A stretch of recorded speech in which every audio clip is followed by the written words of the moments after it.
Hey everybody, welcome back to the channel. Everybody, welcome back to the channel. Man, Friday was a real good Friday. It was a shocker. A lot of shocking stuff that happened in these Friday college football games. Really good stuff that happened in these games. Big games, big close games as well. A few blowouts. Um, it was some good stuff. Real good stuff. Getting into that. Also, in the same video, we're going to get into different games that are going to happen Saturday, which I think there are going to be some solid ones, some big ones, some real good ones.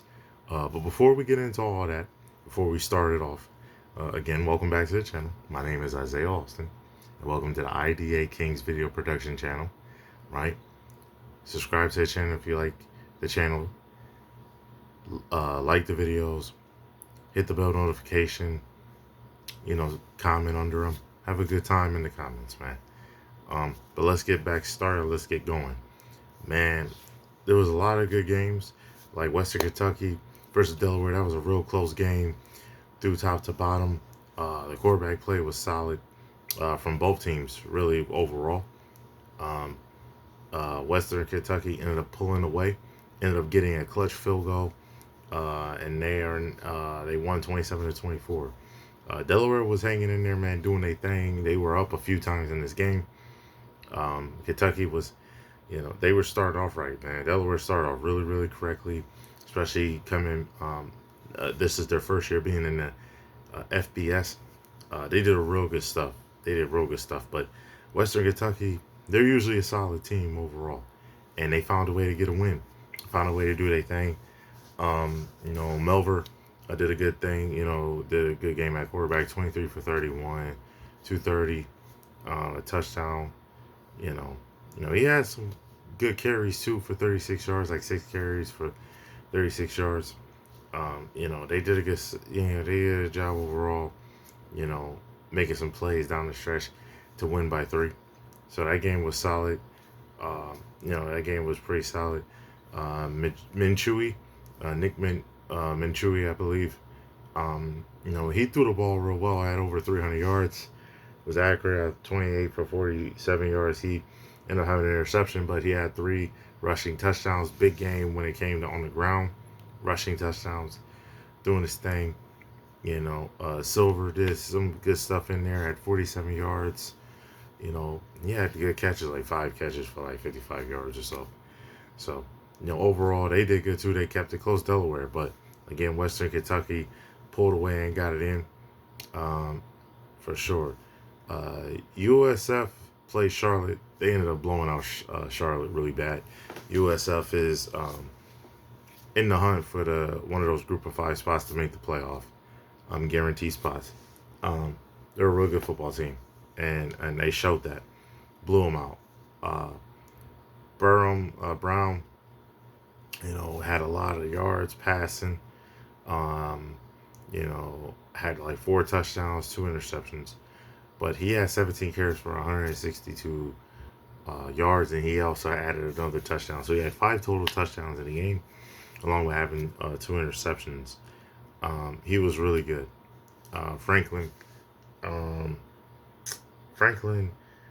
was 14 carries for 76 yards. He ran the ball real well, did his thing in the run game. They ran the ball real well. They got some passes. A lot of those passes were incompletions from USF, though. They dropped a lot of passes in the game.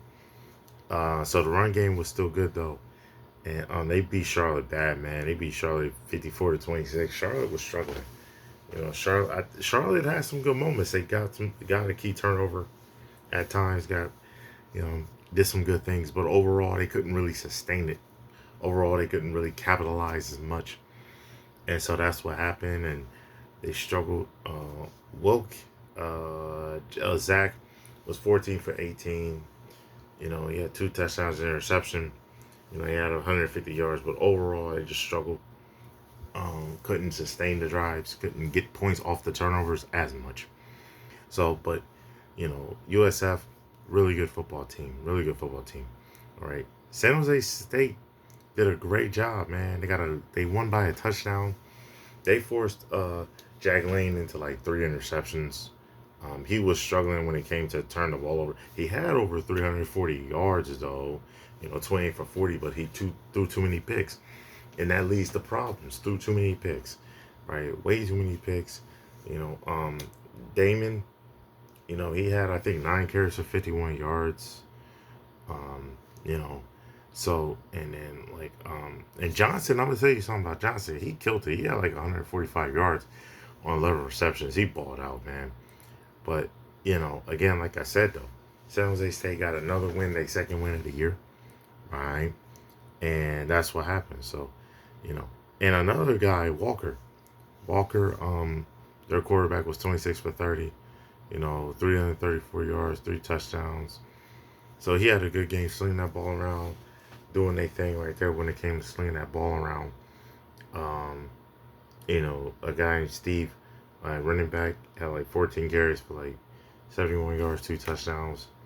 You know, um, there was some good receivers. There was a few receivers. One receiver had like 7 receptions for 151 yards. Um, you know, um, so that was pretty interesting. Another one had 7 receptions for 81 yards. Um, and there was another one that had 61 yards on 6 receptions. Two of those receivers had a touchdown. So there was some good stuff from San Jose State, forcing turnovers, forcing big plays that led them into having a touchdown win. If University of New Mexico didn't do that, they might win the game. Those 3 turnovers are big on why they lose in that game. Another game that happened was Colorado State University losing to San Diego State. San Diego State was really good. Dingle, um, Jaden Dingle is really good, man. He's a beast. He could throw the ball deep. He's real accurate with the passes. 13 for 16, 256 yards, about 2 to 3 touchdowns in the game. Was slinging that ball around like a beast. Bing, bing, bing, slinging it. So he was good. Carwell Jr., 15 carries for over 120 yards, touchdown. Sutton, freaking Sutton dominated too. 21 carries for 113 yards as well, 2 touchdowns. Napier, man, was flat out balling. 7 receptions for 153 yards, man, and a touchdown. Just flat out greatness. So they ran the ball, dominated in the run game, destroyed the run game as well. Just was magical in that run game. And they opened up the floodgates and dominated. And they just had a great game on that. West Virginia got destroyed too. BYU's defense was lighting them on fire, man. And then Brogmeyer was killing it too. We had 351 yards, right? Like 18 for 25. You know what I'm saying? And he ran the ball well, had a touchdown in the run game and in the pass game. He was on fire, man. And then Roberts had over 160 yards, 4 receptions. Kingston had over 110 yards, 111 yards total, I believe. And he had 4 receptions as well, man, touchdown. So it was a great game from BYU. They dominated defensively. They put West Virginia in bad positions. They forced turnovers, forced multiple turnovers, interceptions, fumble, all that type of stuff. They were putting them in bad situations, Two of the quarterbacks who played, they ended up doing a lot of damage in the run game, but the running backs were struggling. The receivers had some struggles too. The quarterbacks were struggling too overall, especially their starter, who threw 15 times, 7-15, just bad. So it was a good game plan for BYU, and they dominated. Going into Saturday, though. Friday was already amazing, but going into Saturday is going to be a lot of great stuff. Kentucky versus Georgia, that's a sneaky game. Kentucky could come in and give Georgia some issues. Gives Georgia a little problems on their defensive end. It's going to be a low scoring game because Kentucky can get in there. But Georgia might could pull away after losing to a great team in Alabama. Iowa State, who's ranked 14. Okay, they're undefeated. They're playing Cincinnati, who's a real good football team. I believe week 1, they lost to Nebraska. Okay, in a neutral type site field. Great game, great competitive game. Cincinnati is a good football team as well. Iowa State got to be careful going into Cincinnati and playing them. You got to be careful with that. Iowa State on freaking upset alert. Gotta watch them. Watch out for that. Wisconsin playing Michigan. I know they're in Michigan, but Michigan still gotta watch out. Wisconsin's trying to get wins after losing to Alabama and Maryland. Two great football teams that they lost to. So they gotta be careful. Gotta be careful. Wisconsin's trying to come out and play. Michigan gotta be careful and not play no games. Clemson and North Carolina. This is gonna be Coach Bill Belichick's first time facing off against Dabo Sweeney. This is gonna be a fun matchup. It's gonna be a fun matchup overall, coaches. Seeing how it goes, see how things are different. I'm excited to see that. I want to see how Clemson comes out after losing. So I want to see that. I want to see that for sure. Definitely want to see that. Texas versus Florida. Florida is going to give Texas some problems. I think Arch Manning is going to be better, do his thing like he's been doing a few weeks. But, we're going to see how this defense goes. If Texas can sustain drives, force some runs, wear down that Florida Gators defense in that swamp, then they'll have a chance. Florida has to create turnovers, and Florida has to keep the ball as long as they can and stuff like that. If they can't do that, they'll be in trouble. So that's another one. Vanderbilt versus Alabama. That's gonna be a fun one, baby. Vanderbilt can stops the run real well, and Alabama doesn't run the ball that much. They don't. We all know that. So Alabama has to try to run the ball if they want to. If they want to have a chance of winning, they gotta try to run that ball, and then Vanderbilt has to stop the run as best they can, like they did all year. They got to stop the run, force them into one-dimensional situations, do pressure like Florida State did, pressure, okay, and figure that out. And that is what they got to do. And I think it's going to be a good one. Boise State versus Notre Dame. Notre Dame is trying to win out to get to the college football playoff after starting off 0-2. And Boise State, after losing a tough game to USF, they are undefeated. So we're going to see. Notre Dame is ranked, I think, 21, 22. So now we're going to see if Boise State can get that upset so they can get back on track and win it within that group of 5 and maybe be ranked at the end of it. We'll see.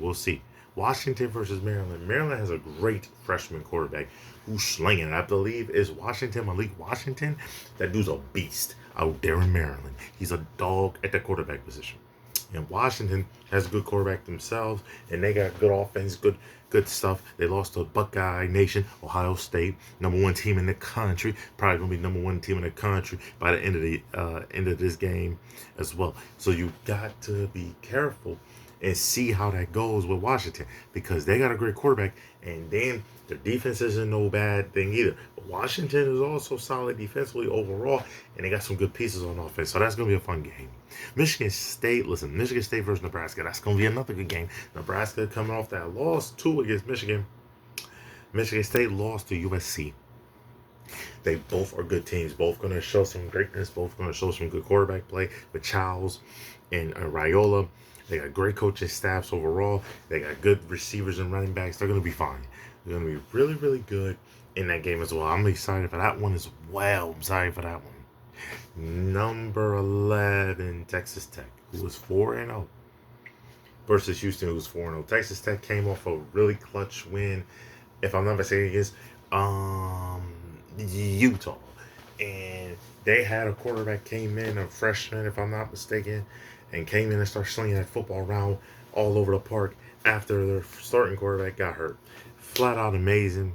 Okay, that game's going to be fun. I can't wait to see Houston play. They beat some good, solid teams. They're 4-0. It's time to try to get a good top 20, top 25 win, top 12 win in the country. That'd be dope. Now, here's the thing.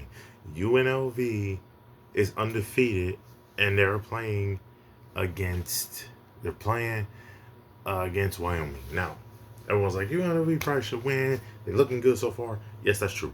Gotta be careful when Wyoming get trapped in the upset game.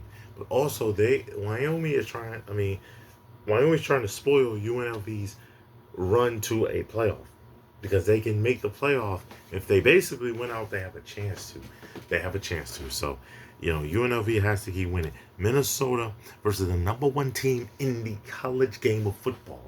And that is who? Ohio State University. Let me tell you something. Ohio State got some great players, some dogs, some beasts, some firepower. Minnesota, though, got fundamentals and greatness. They got fundamental stuff. They understand how to tackle, understand how to move, understand how to do things. So that game's going to be a good one in Columbus at about 7:30. But you got to be careful because that you don't know how that's going to go with Ohio State because Ohio State going to ball and Ohio State going to do their thing. So defensively, and they'll shut stuff down. So Minnesota's going to have a lot to handle, but they got to stay competitive as best they can. Got to stay as best as they can. Okay, let's dance on this. Number 3 Miami versus number 18 Florida State. Can I say anything more than that? That's magical stuff in the game. That's magical stuff. Florida State lost to Virginia, who is now ranked. Now, with that being said, Miami is ranked top 3 and is undefeated. If Florida State finds a way to beat Miami, they will be back on track, and Miami is going to be in trouble. Just being real, because their schedule's not going to be easy too. They're going to be real out here, okay? But if Florida, if Miami takes care of Florida State, let me tell you something. People are going to try to put them number 1, number 2. Most likely they'll be in their number 2 spot. That's a fact. Okay, Mississippi versus Texas A&M. Mississippi, they unlocked a lot of good stuff down there at Texas A&M. A lot of good stuff, a lot of good offenses. Mississippi lost the last week. Shout out to them. They did a great job competing and coming back. Overall, that game's going to be fun. Colorado versus TCU. TCU is 3-1, while Colorado is 2-3. They're trying to get to 3-3, get to 500, while TCU is trying to get to 4-1. That would be something special. Kansas versus UCF is going to be on. Shout out to that brother if he's ever here. Seriously, greatness out there in Colorado. Yeah, greatness out of Kansas and UCF. Right, that's going to be a good game. Daniels is a beast, looking like a Heisman Trophy winner, just flat out amazing. This other game I put on, it could be sneaky. Memphis versus Tulsa. Memphis is like top 3 in terms of projected to make the college football playoff, if I'm not mistaken. They're somewhere in that area, right? So maybe 34%, somewhere in that area, somewhere between like 10 and 30, 10 and 40. So Memphis has to win this game. This is a big game. And in California and Duke, if that ain't game, I'll be shocked.